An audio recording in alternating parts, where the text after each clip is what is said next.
அதனுடைய 19 வசனத்தை வாசிக்க கேட்போமாக. தேவனுடைய உறுதியான அஸ்திபாரம் நிலைத்திருக்கிறது, கர்த்தர் தம்முடையவர்களை அறிவார் என்பதும்.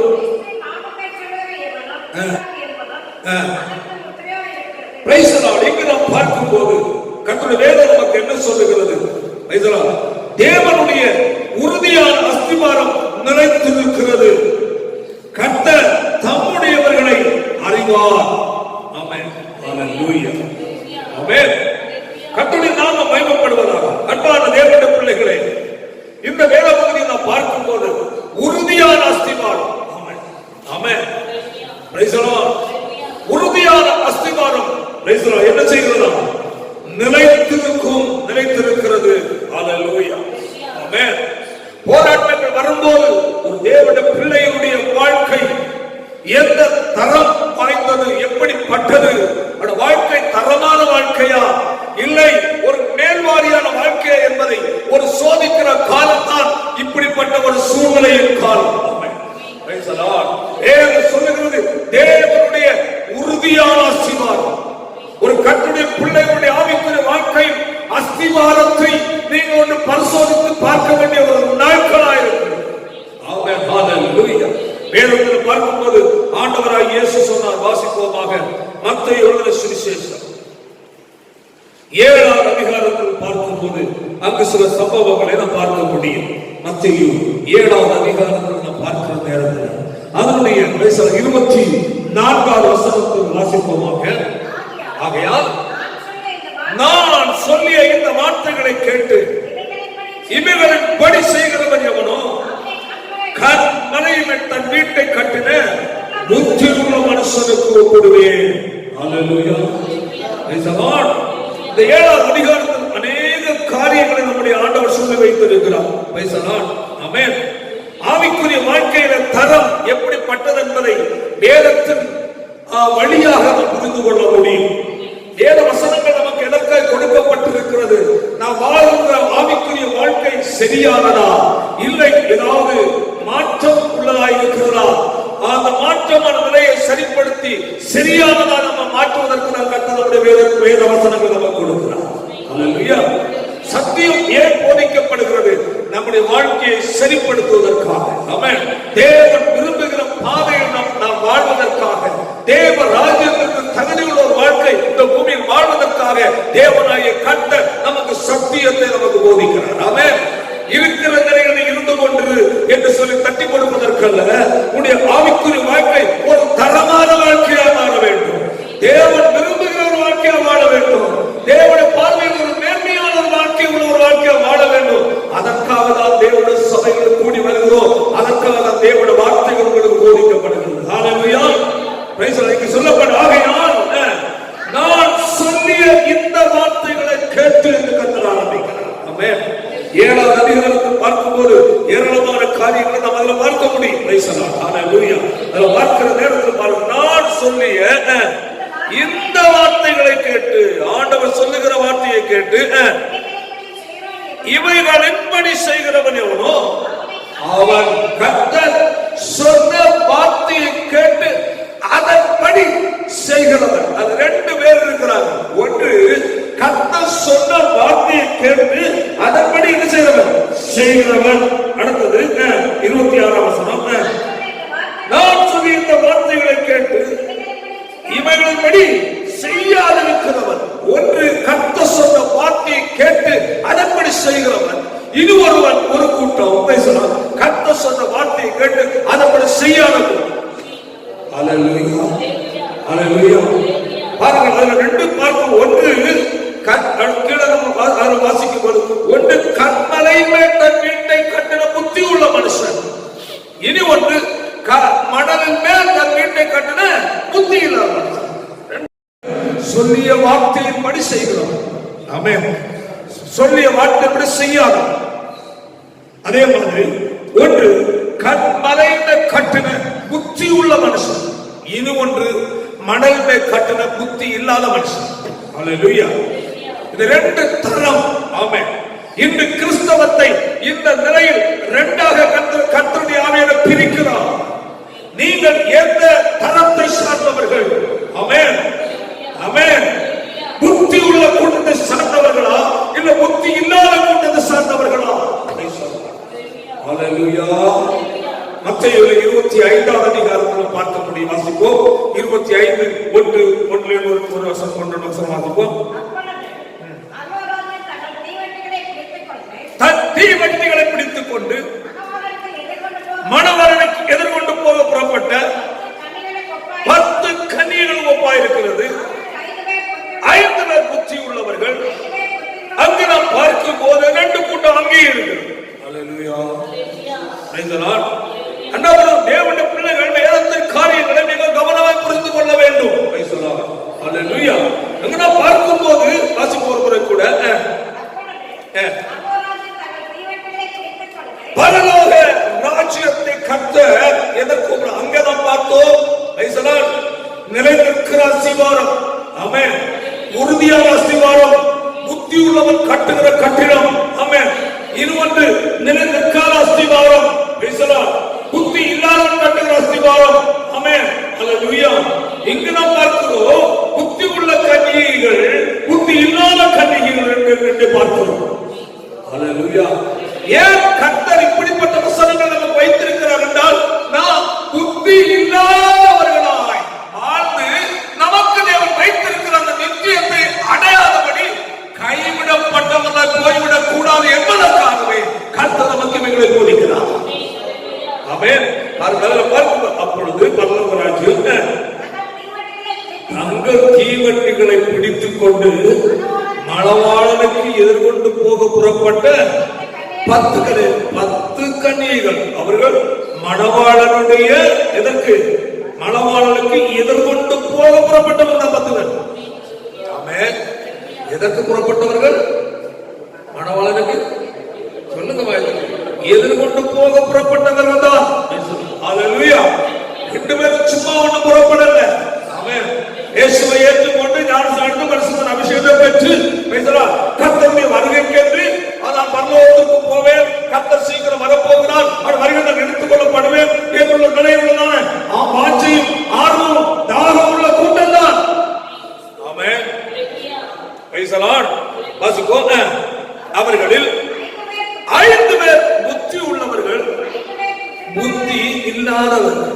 அல்லேலூயா. இந்த தேவனை சேவிக்கிற ஜனங்களிலும் 2 பிரிவுகள் இன்னும் அதிகமாக இருந்து கொண்டுதான் இருக்கிறது. புத்தி உள்ள கூட்டம், புத்தி இல்லாத கூட்டம். அல்லேலூயா. Praise the lord. இதற்கு நான் அப்புறமா வருகிறேன். வாசிப்பு அங்கு வருவோமாக. அங்கு 7ஆம் அதிகாரத்தில் வாசிப்போம். கர்த்தர் சொல்லிய வார்த்தைகளை கேட்டு இவைகளின்படி செய்கிறவர்கள். நாம் அங்கு வாசித்த தீவிர ஆகியும் தேவனுடைய உறுதியான அஸ்திவாரம். ஹல்லேலூயா. உடைய ஆவிக்குரிய வாழ்க்கை உறுதியான அஸ்திவாரமாக இருக்க வேண்டும் என்றால், ஹல்லேலூயா, இங்கு போதிக்கப்படுகிற வார்த்தையின்படி உன் வாழ்க்கையை சரிப்படுத்திக் கொள்ள வேண்டிய அவசியமாக இருக்கிறது. ஹல்லேலூயா. ஆண்டவர் சொல்லுகிறார். ஏனென்றால் ஆண்டவரை பின்பற்றி வருகிறவர்கள் யாரும் நஷ்டப்படக்கூடாது, இழந்துவிடக் கூடாது என்ற ஒரே ஒரு எதிர்பார்ப்போடு கர்த்தருடைய ஆவியை நமக்கு வசனத்தை வைத்திருக்கிறார். ஹல்லேலூயா. அந்த பத்தை பொறுவதை இழந்துவிடக் கூடாது. கர்த்தருடைய வருகையை கைவிடப்பட்ட கூட்டத்தில் விழுந்துவிடக் கூடாது. கர்த்தருடைய வருகையில் எப்படியாக எடுத்துக் கொள்ளப்பட வேண்டும். ஆமென். அதற்கு நீ ஆயத்தப்பட வேண்டும் என்பதால் தேவனுடைய திட்டம். ஏனென்றால் இது கடைசி காலம். ஆமென். இது காலம் செல்லாது. ஹல்லேலூயா. இப்பொழுது நடந்து கொண்டிருக்கிற சம்பவங்களை எல்லாம் பார்க்கும்போது, ஆமென், காலம் கடைசி காலம் வந்திருக்கிறோம். ஆமென். இதற்கு முன் இருந்தது போன்ற ஒரு காலம் அல்ல. இக்கட்டான காலம், நெருக்கமான காலம். ஆமென். இந்த காலம் தேவனுடைய பிள்ளைகளை எல்லாம் நம்முடைய வாழ்க்கையை ஆயத்தப்படுத்திக் கொள்ள வேண்டும். கர்த்தர் நம்மை எதற்கு அழைத்தாரோ, எதற்காக தெரிந்து கொண்டாரோ, தெரிந்து கொண்ட நிலையில் நாம் நிலைத்திருந்து தேவனுடைய சித்தத்தை இந்த பூமியில் செய்ய. ஆமென். தேவ ராஜ்யத்திற்கு தகுதி உள்ள ஒரு வாழ்க்கை வாழ்வதற்காக கர்த்தர் நம்மை அழைத்திருக்கிறார். ஆண்டவர் சொல்கிறார், நான் சொல்லிய இந்த வார்த்தைகளை கேட்டு இவைகளின் படி செய்கிறவன் எவனோ கன்மலையின் மேல் தன் வீட்டை கட்டின புத்தி உள்ள மனுஷன். ஆமென். அப்ப புத்தி உள்ள ஒரு மனுஷனாய், மனுஷியாய் இந்த பூமியில் நீ வெற்றிகரமான கிறிஸ்தவ வாழ்க்கை வாழ வேண்டும் என்றால் கர்த்தர் உனக்கு போதிக்கிறதான போதனைகளை கை கொண்டு அதன்படி உன் வாழ்க்கையை மாற்ற வேண்டும். போதனை கடந்து வருகிறது, நான் இப்படிதான் இருப்பேன், இப்படிதான் வாழ முடியும். பேசலாம். ஹல்லேலூயா. ஒரு முறை ஒரு குறிப்பிட்ட ஒரு ஊழியக்காரர் போதித்ததான ஒரு போதனையை நான் கேள்விப்பட்டேன்.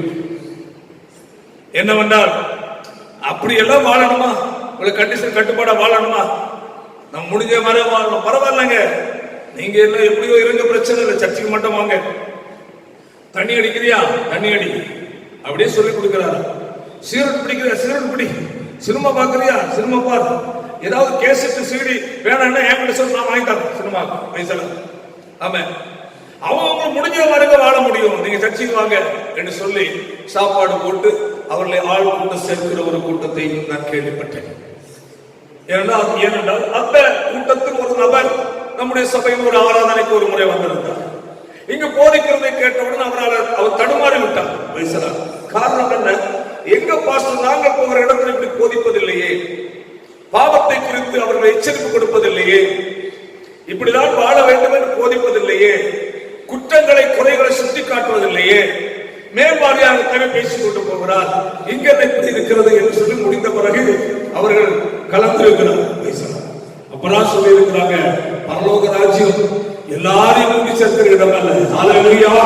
7 வசனத்தின்படி தங்களை ஆயத்தப்படுத்திக் கொண்ட ஜனங்களை சேர்க்கிற ராஜ்யம் என்று சொல்லி காரணம். இந்த அநேக மக்களுக்கு ஏற்றபடி, ஆமென், மக்களுக்கு ஏற்றபடி பேசுவதல்ல போதனை.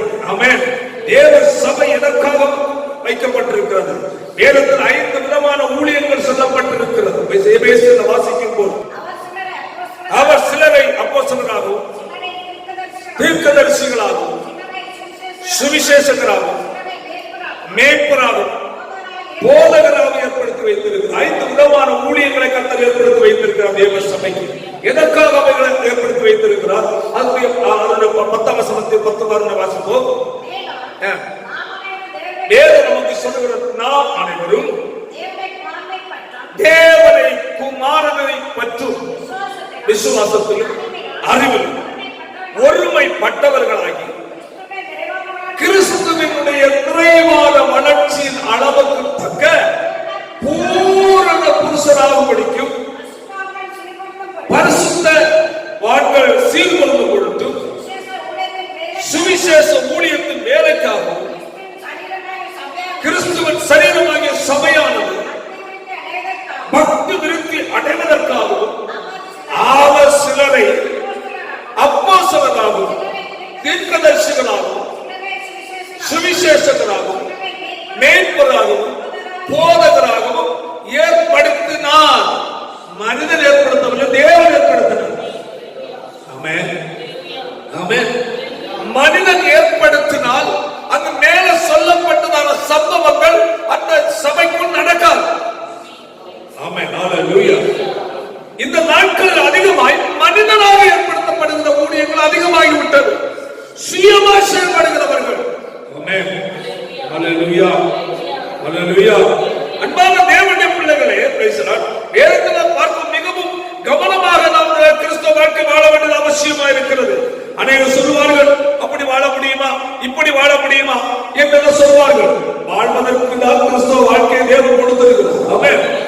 உன் விருப்பப்படி வாழ அல்ல, தேவனுடைய விருப்பப்படி வாழ்வதற்காக சொல்லி இருக்கிறார். நாம் விரும்புகிறது போல நம்முடைய தேவன் விரும்புகிற வாழ்க்கை இந்த பூமியில வாழ வேண்டும். அதற்கு நாம் தேவன் சபையை வைத்திருக்கிறார். அதற்கு நான் உபதேசங்கள் சத்தியங்களை வைத்திருக்கிறோம். எபேசியர்ல 4 அதிகாரம் சொல்லப்பட்ட 11 வசனத்துல மேலும் நாம் அனைவரும் தேவனுடைய குமாரனை பற்றும் விசுவாசத்திலும் அறிவிலும் ஒருமைப்பட்டவர்களாகிய கிறிஸ்துவனுடைய நிறைவான வளர்ச்சியும் அளவுக்கு தக்க பூரண புருஷனாக வரைக்கும். கிறிஸ்துவின் நிறைவான வளர்ச்சியில் அளவுக்கு தக்க பூரண புருஷன், பூரண நிலை என்று புரிந்து கொள்ள வேண்டும். எப்படியோ வாழ கர்த்தர் சொல்லவில்லை. ஹல்லேலூயா. சத்தியம் என்பது கூர்மையான பட்டயம் போன்றது. ஹல்லேலூயா. அதாவது யோவான் எழுதின சுவிசேஷம் 15வது அதிகாரம் 2-3 வசனத்தை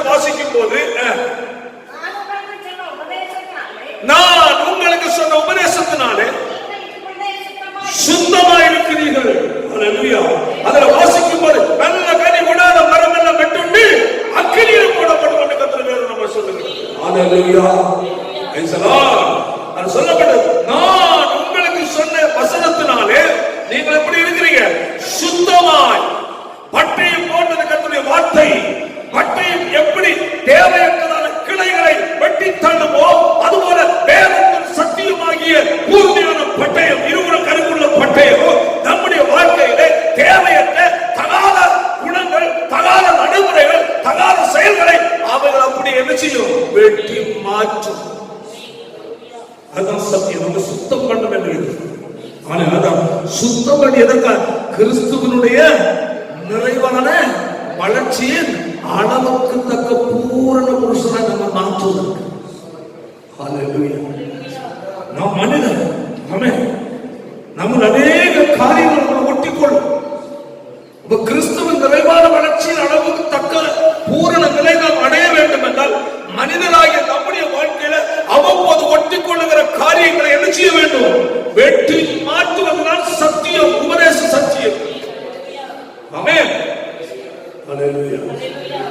ஒருவருக்கு சரீரம் இருக்கிறது. சரீரத்தில் இந்த இடத்துல மூஞ்சி இருக்கிற வைத்தொரு கண்ணு, ரெண்டு கண்ணு, மூக்கு, வாய், காதுகள் எல்லாம் கரெக்டா இருக்கும், மாடலா இருக்கு. திடீர்னு இதுல ஒரு கட்டி வளருது, சதை. அந்த கட்டி வளர்ந்து வளர்ந்து வளர்ந்து வளர்ந்து பார்த்தா பரவாயில்ல விட்டுருன்னு சொல்லிட்டு பார்த்தா ஒரு 4 இன்ச் நீளத்துல இங்க நீண்டு தூக்கி நிக்கி. நல்லா இருந்த முகம். ஆமென். அவனோட சரீரத்தை மூஞ்சில இப்படியே ஒரு கட்டி வந்துருச்சு. அந்த கட்டி பரவாயில்ல வளர்ந்துட்டு போட்டு என்ன விட்டா பேசலாம். அல்லேலூயா. அது வளர்ந்து ஒரு 4 5 நீளத்துல 5 இன்ச்சு நீளத்துல வந்துச்சு. இவ்வளவு நீளம் வந்து இப்படி தூங்கி நிற்கி. அது முகம் நல்லா இருக்குமா? அந்த மனுஷன் உயிரோடு வாழுவானா? முடியாது. அந்த கட்டிய கட்டாயம் என்ன செய்தாகணும்? அகற்றி ஆகணும். அகற்றும் போது வலிக்கும். ஆமென். அல்லேலூயா. சத்தியம் என்பது உன்னை தட்டி கொடுப்பது, தடவுவது மட்டுமல்ல, சீர்புதுக்கப்படுவது சத்தியம்.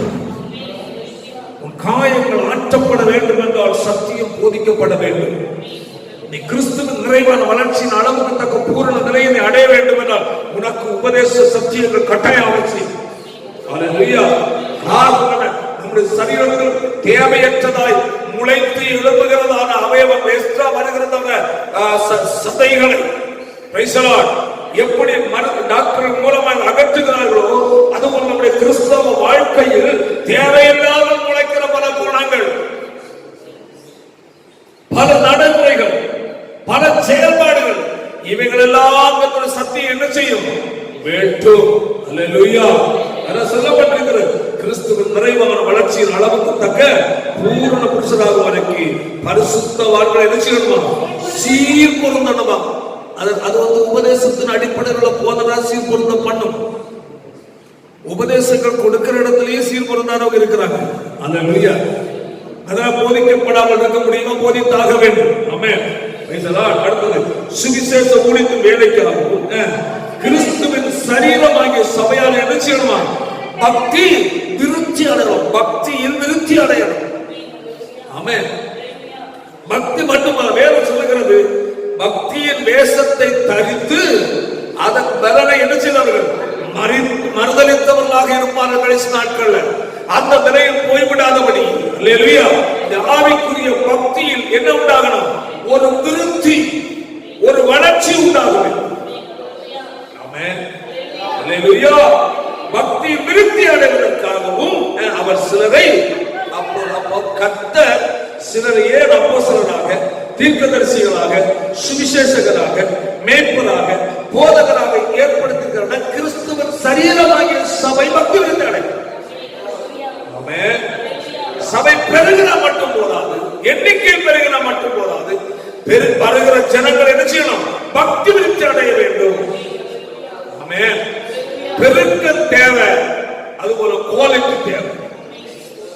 குவாலிட்டி இல்லாமல், பக்தி விருத்தி இல்லாமல் சபை பெருகினால் பலன் இல்லை. ஹalleluya. ஆமென். தேவ ஜனம் கர்த்தருடைய வருகையில் எடுத்துக் கொள்ளப்பட வேண்டும். ஆமென். ஹalleluya. ஒரு பூரண நிலை அடைய வேண்டும். ஆமென். ஆவி ஆத்ம சரீரத்தில் குற்றமற்ற கூட்டமாய் இந்த சபையாகிய தேவ ஜனங்கள் காணப்பட வேண்டும். அப்படிப்பட்டவர்களை சேர்ப்பதற்காய் அருமை ஆண்டவராகிய இயேசு மத்தியாக வெளிப்பட போகிறார். ஹalleluya.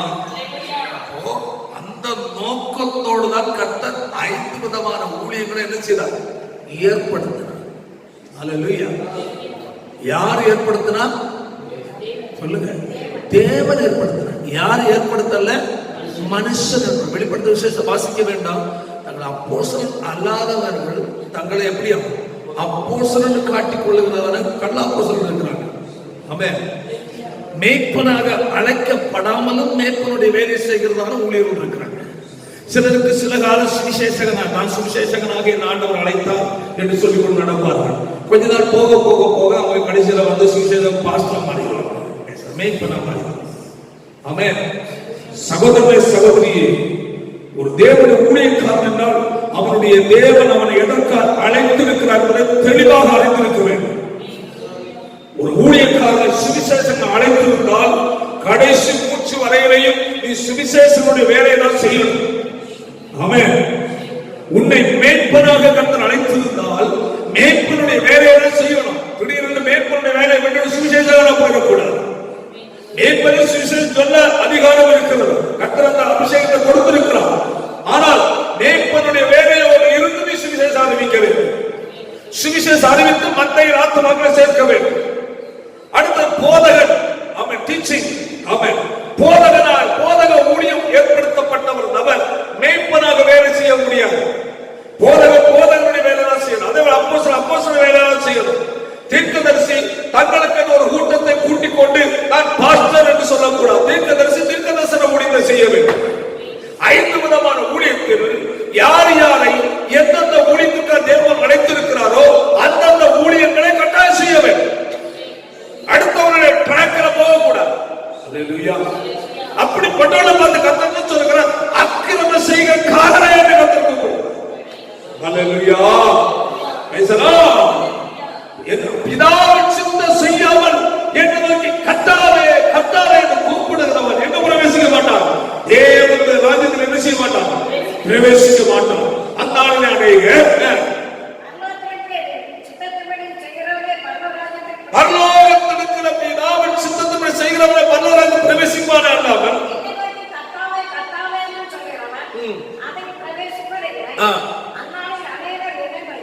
அநேகர் என்னை நோக்கி கர்த்தாவே கர்த்தாவே உம்முடைய நாமத்தினால தீர்க்கதரிசனம் உரைத்தோம் அல்லவா, பிசாசுகளை துரத்தினோம் அல்லவா, அற்புதங்களை செய்தோம் அல்லவா என்பார்கள். ஒரு காலம் உங்களை அறியேன், அக்கிரம செய்கிறக்காரரே என்னை விட்டு அகன்று போங்கள். அல்லேலூயா. ஏன் சொல்லுகிறது? அவர்கள் செய்தது ஊழியம் தான். பிசாசுகள் ஓடினது இயேசுவின் நாமத்தில். தீர்க்கதரிசனம் உரைத்தார்கள். ஆனால் என்ன? அவர்களை குறித்து தேவனுடைய சித்தத்தை அவர்கள் செய்யவில்லை. ஆமென். அவர்களுக்கு ஒப்புவித்ததான வேலை செய்யவில்லை. ஆமென். ஏன்? ஒரு தீர்க்கதரிசி இருக்கிற சபை நடத்தக்கூடாதா? சுவிசேஷ சபை நடத்தக்கூடாதா? போதகன் சபை நடத்தக்கூடாதா என்னெல்லாம் கேட்டார், பேசலாம். அல்லேலூயா. பிதாவாகிய தேவனுடைய சித்தம், சபையை கொடுத்த தேவ சித்தம் அங்கு நிறைவேறும். ஆமென். செய்யலாம். நிரந்தரமாய் பாஸ்டரா இருக்க முடியாது. தற்காலிகமாய் ஒரு சில வாரங்கள் ஏதோ அதுவே பேசலாம். நிரந்தரமாக ஒரு சபையின் போதகராக, ஒரு சபை பாஸ்டராக, மேய்ப்பனாக பேசலாம். ஒரு சுவிசேஷத்தை நடத்துகிறார் என்றால் தேவனுடைய திட்டம் அந்த சபையை குறித்த, கிறிஸ்துவ சரீரமாகிய சபையை குறித்த பிதாவாகிய தேவனுடைய சித்தம் நிறைவேறும். ஆமென். அல்லேலூயா. அதுதான் அந்த போஸ்ட், அந்த வேலையை தேவன் ஏற்படுத்த காரணம். என் மனிதன் ஏற்படுத்தினால் ஆதாயத்திற்காக போயிடுவான்னு தெரியும். தாங்கள் பைபிளை தூக்கி வைத்துக்குள்ள சுந்தர ஒரு பெருங்கூட்டம் இருக்கிறது. ஊழியம் என்பது வைத்து குழப்பக்கூடியது அல்ல. அல்லேலூயா. ஊழியம் என்பது மணவாளன் இயேசு கிறிஸ்து மத்திய ஆயத்தில் வெளிப்படும் போது மணவாட்டி ஆகிய ஒரு பூரணமான சபையை ஆயத்தப்படுத்துவதற்கு தான் தேவன் ஊழியக்காரங்களை தங்களுக்கு என்று ஆளை சேர்க்கிறார். சிலருடைய வேலை உண்டு. வேறு நல்ல ஆவிக்குரிய சபைக்கு போறவங்களை திருடி சேர்க்கிறது. கொள்ளைக்கோர்காரர்கள். ஆமென்.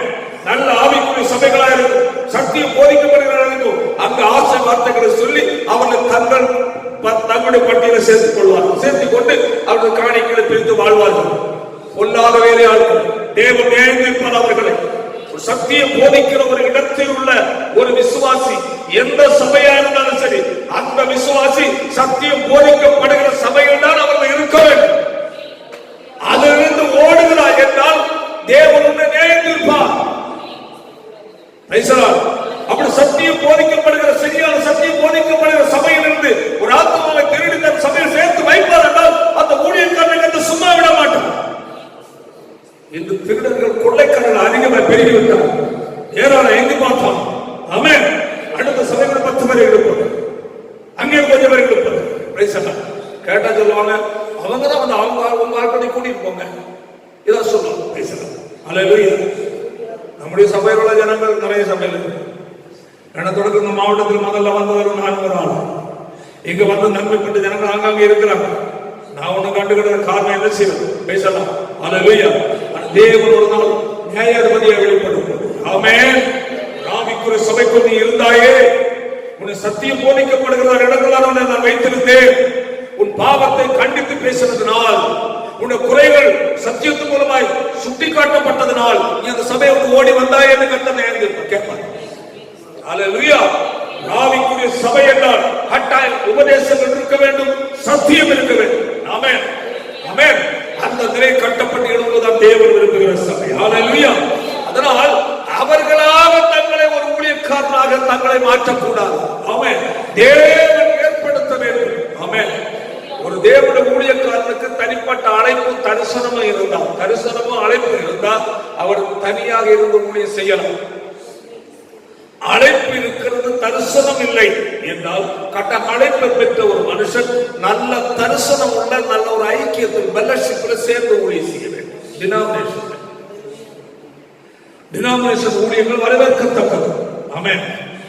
இப்ப சில ஊழியர்கள் இப்ப என்னை பொறுத்த வரைக்கும் தேவன் எனக்கு என்னை கட்டர் ஐபிசியில் என்னை பயிற்றுவித்து, அதாவது ஏஜில் ரட்சிக்கப்பட்டு ஐபிசியில் என்னை ஊழியக்காரனாக உருவாக்கி பயிற்றுவித்து என்னை கர்த்தர் அனுப்பினார். தனிப்பட்ட தரிசனத்தோடு அனுப்பினார். தரிசனம் குறிப்பிட்ட மாவட்டம், தர்மபுரி மாவட்டம், கடத்தூர் தரிசனம். ஆமென்.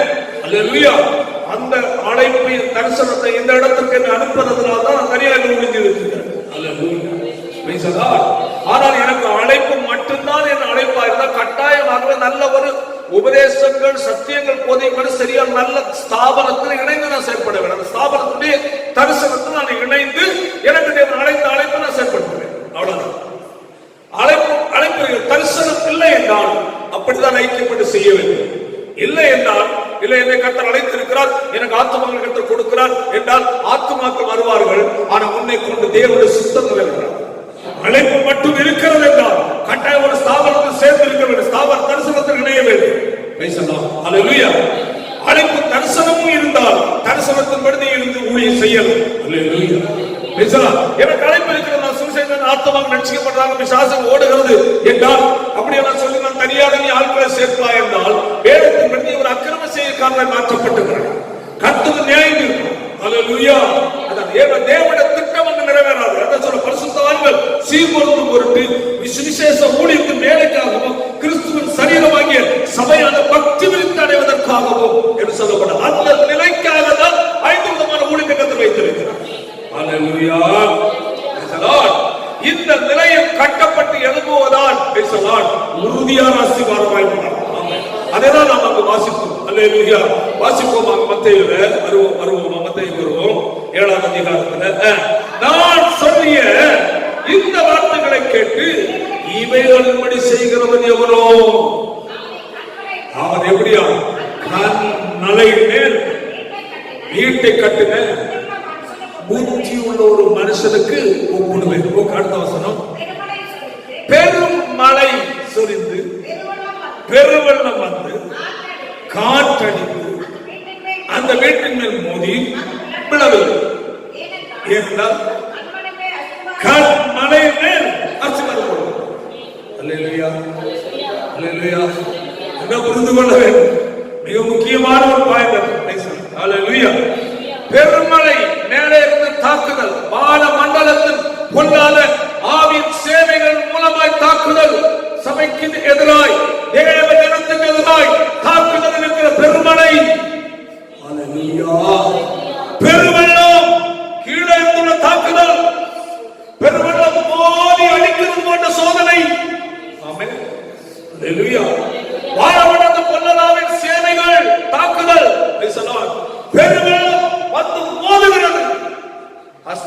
அஸ்திவாரம் சரியாக ஆழமா இல்லை என்றால் பெருவெள்ளம் பெருகும். நிறைய நம்ம பார்க்கிறோம் இந்த மழை காலத்துல வீடுகள் சாய்கிறது. காரணம் என்ன? சரியான அஸ்திவாரம் இல்லை. பூமி ஊர்ன உடனே சாஞ்சிருக்கு. பேசலாம் அல்லேலூயா. பல நாட்கள் கேரளா, மைசூர், கர்நாடகா ஸ்டேட்ல பல இடங்கள்ல எல்லாம் நிறைய பில்டிங் எல்லாம் அப்படியே மாடி கட்டடங்களை சாய்ந்து விட்டது. பேசலாம் பார்க்கும் போது அல்லேலூயா ஆழமான அஸ்திவாரம் உறுதி இல்லாததனால் வருகிற பிரச்சனை. ஆமென். அது வேதம் சொல்லுகிறது. அல்லேலூயா. பேசலாம். பெருமழை சொரியும், பெரும் வெள்ளம் வந்து மோதும், மட்டுமல்ல காற்று சுத்தி அடிக்கும் பக்கவாட்டுல. ஆமென். இந்த சோதனைகள் எல்லாம் வாழ்க்கைக்கு கடந்து வரும். இந்த காலம் ஒரு சோதனை காலம், இந்த காலம் ஒரு போராட்டத்து காலம், இந்த காலம் ஒரு நெருக்கத்து காலம். அல்லேலூயா.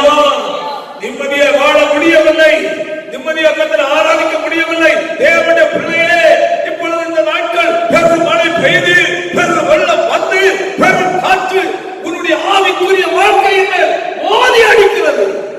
ஆவிக்குரிய வாழ்க்கை அஸ்திவாரம் ஆழமாய் உறுதியாய் கண்மலையின் மேல் சரியா சத்தியத்தின்படி நீ கட்டப்பட்டு உன் பவுண்டேஷன் சரியாக இருந்தால் இன்று உள்ளதான் போராட்டம் அசைக்க முடியாது.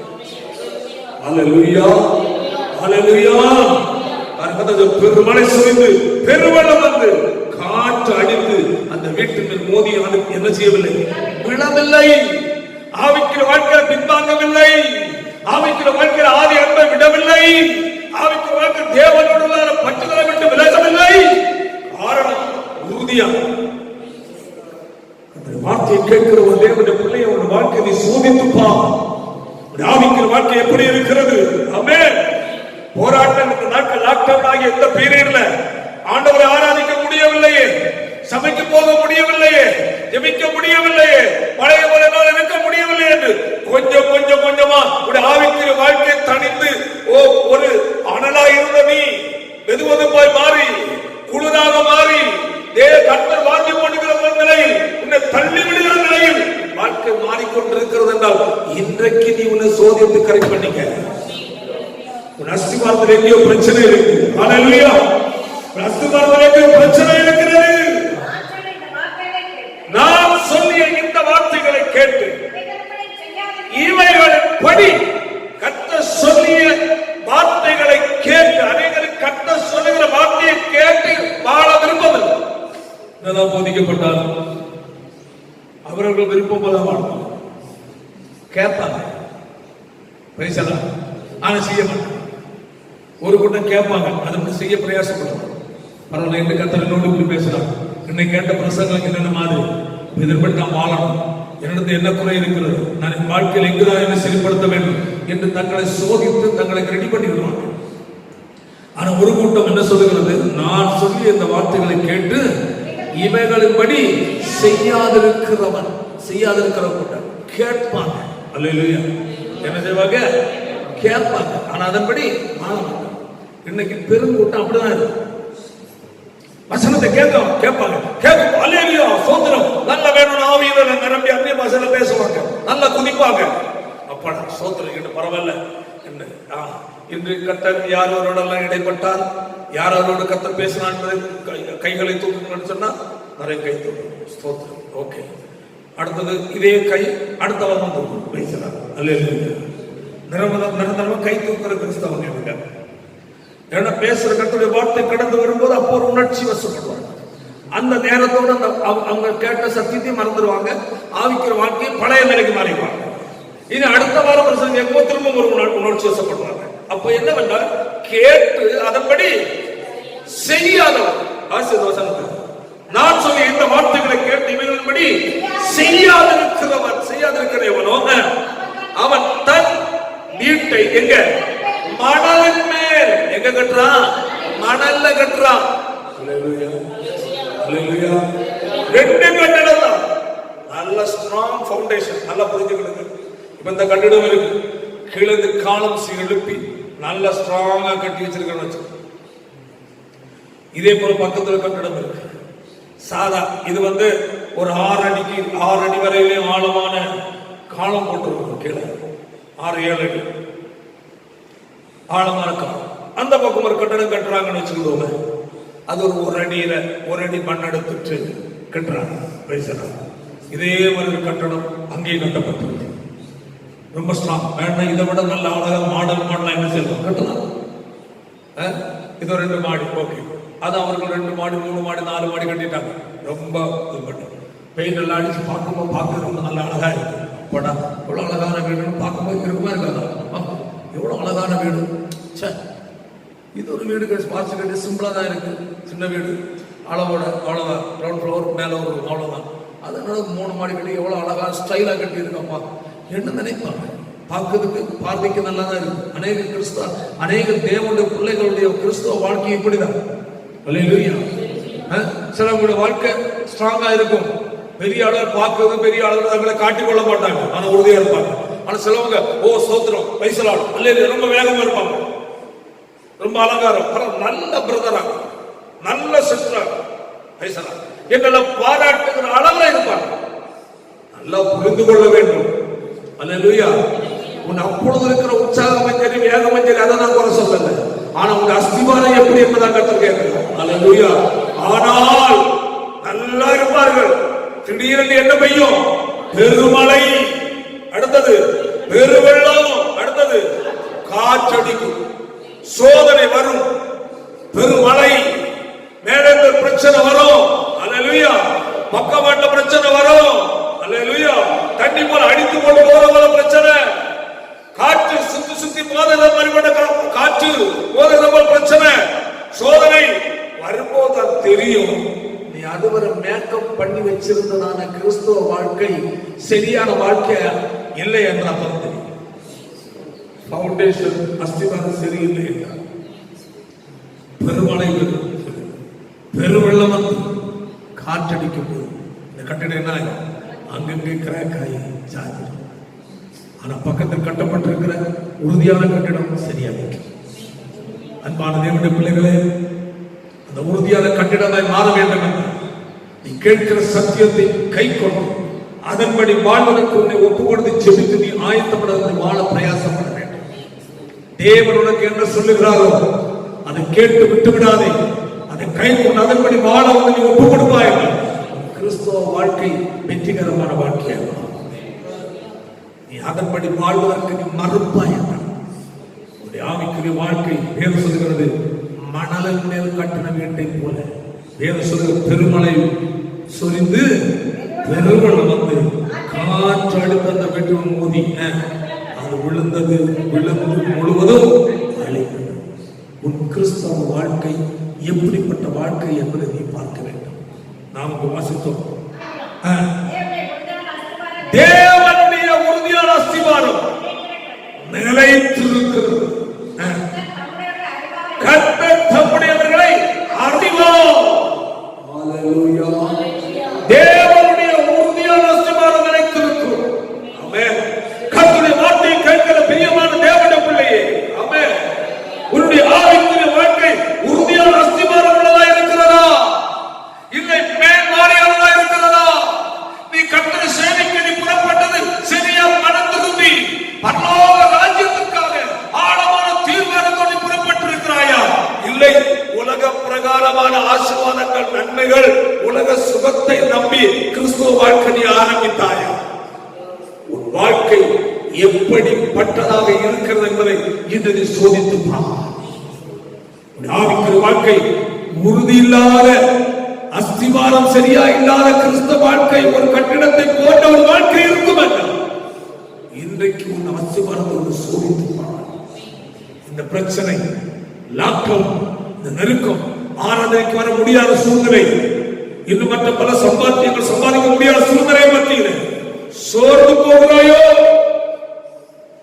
இல்லை, ரட்சிக்கப்பட்ட நாட்களில் கர்த்தருக்கு வைராக்கியம், தேவனுக்கு செய்வது, கொடுத்து ஊழியத்தை தாக்குவது, ஜெபிப்பது, இவைகளில் எல்லாம் இருந்த அந்த முன்னுரிமை, அந்த உற்சாகம் இந்த சூழ்நிலைகளில் லாக்டவுன் பீரியடில் இப்படிப்பட்ட பிரச்சனைகள் வரும்போது இல்லாமல் தளர்ந்து போயிருக்கிறாயா? உன் அஸ்திவாரம் என்று சோதிக்கப்பட வேண்டும். கர்த்தர் வரப்போகிறார். அல்லேலூயா. ஆனா உண்மையாகவே அஸ்திபாரம் சரியான மனம் திரும்புதல் உள்ள சரியான நிலையில் இருக்கிற தேவனுடைய பிள்ளைகள் எவ்வளவு போராட்டம், எவ்வளவு நெருக்கம், எவ்வளவு பிரச்சனை இருந்தாலும் ஆமென், அவைகள் மத்தியில் எழுந்து நின்று கர்த்தருக்காக வைராக்கியம் வச்சிருப்பார். ஆமென். புயல் அடித்தால் அலை மோதினால் எவர் எனக்கு எதிராக எழுப்பினாலும் நான் அசைக்கப்பட மாட்டேன். என்னுடைய அஸ்திபாரம் கிறிஸ்துவின் உறுதியான அஸ்திபாரம் உள்ளவர்களாய் காணப்படும். ஒரு வாக்கியம் சோதித்து பாருங்கள். தொடர்ந்து ஜெபிக்க போகிறேன். கர்த்தர் சமூகத்தில் ஒப்புக்கொடுங்க. ஆமென். கர்த்தருடைய அஸ்திபாரம் கிறிஸ்தவ வாழ்க்கை அஸ்திபாரம் உறுதி உள்ளதாக இருக்கிறதா இல்லை மேல்வாரியாக இருக்கிறது? கர்த்தருடைய உறுதியான அஸ்திபாரம் நிலைத்திருக்கும். கர்த்தர் தம்முடையவர்களை அறிந்திருக்கிறார். உறுதியான அஸ்திபாரம், உறுதியான கட்டிடம். கர்த்தர் சொல்லிய வார்த்தையை கேட்டு அதன்படி செய்கிறவர்கள் உறுதி உள்ளவர்கள். கர்த்தர் சொன்ன வார்த்தையை கேட்டு அதன்படி செய்யாதவர்கள் உறுதி இல்லாதவர்கள். அன்பான தேவனுடைய பிள்ளைகள், உன் கிறிஸ்தவ வாழ்க்கை கண்மலையிலே உறுதியாய் கட்டி எழுப்பப்பட்டதா அல்லது கிறிஸ்தவ வாழ்க்கை மணலுமே கட்டி எழுப்பப்பட்ட ஒரு உறுதி இல்லாததா இருக்கிறது? பிரச்சனை வரும்போது சோர்ந்து போகிறாயா? போராட்டம் வரும்போது சோர்ந்து போகிறாயா? ஆராதனை இல்லையே, பழைய போல ஆராதனை இல்லையே என்று அதை தடுமாறி சோர்ந்து போய் ஆவிக்கிற வாழ்க்கையில் ஒரு உளுந்து கொண்டே இருக்கிறாயா? கர்த்தரை பார்த்து கேட்கிறார். ஆமென். பேசுறான். என் வார்த்தையை நீ கேட்டு அதன்படி செய்கிறவனாயிரு. என் வார்த்தையை கேட்டு அதன்படி செய்கிறவனாயிரு. உறுதி உள்ளவனாயிரு. கர்த்தர் சமூகத்தில் ஆண்டு முகத்தை நோக்கி ஆண்டவரே எனக்கு ஒரு உறுதி உள்ள ஒரு கிறிஸ்தவ வாழ்க்கை, அஸ்திபாரம் உள்ள ஒரு கிறிஸ்தவ வாழ்க்கை எனக்கு கிருபை செய்யும் என்று சொல்லி தேவ சமூகம் ஒப்புக் கொடுப்போம். கர்த்தருடைய ஆசீர்வதிப்பாச்சு. நல்ல பிதாவே, நல்ல வேலைக்காக இன்று நாளிலும் உண்மை நாங்கள் ஆராதிக்கிறோம். உங்களுடைய நாமத்தை நாம் மையப்படுத்த தேவனை தந்த மேலான வாக்கியத்திற்காக எத்தனையோ பேருக்கு இல்லாத ஒரு பெரிய ஒரு வாக்கியத்தை கர்த்தர் தந்திருக்கிறீர்கள். ஆண்டவரே, கேட்டது போல அதிலும் உறுதியான அஸ்திபாரம் நிலைத்திருக்கும் சொல்லப்பட்டிருக்கிறது. கர்த்தர் தம்முடையவர்களை அறிவார் என்று சொல்லப்பட்ட வேத வாக்கியம் எங்களுடைய ஆவிக்குரிய வாழ்க்கையில் அஸ்திபாரம் கிறிஸ்துவுக்கு வசனத்துக்கு கண்மலையில் கட்டப்பட்டு எழுப்புகிற உறுதியான அஸ்திபாரத்தோடு உள்ள ஆவிக்குரிய வாழ்க்கையாக காணப்படும். கர்த்தருடைய விஷயம் புத்தி இல்லாதவர்கள் அல்ல, புத்தி உள்ள மனுஷனாய் காணப்படும். கர்த்தருடைய விஷயம் வசனத்தை கேட்கிற யாரெல்லாம் வாழ்க்கையில தோல்வியின் நிலையில் வாழ்ந்து கொண்டிருக்கிறார்கள், கர்த்தர் அவர்களை தட்டி எழுப்பி ஒரு உறுதியான நிலைக்கு நடந்து வழிநடத்த வேண்டும் என்று ஆசிரியர் தெய்வீக சமாதானம் ஒவ்வொரு உள்ளங்களையும் ஆளுகை காத்து இயேசுவின் மூலம் ஜெபிக்கிற ஜெபங்கள் நல்ல பிதாவே. ஆமென்.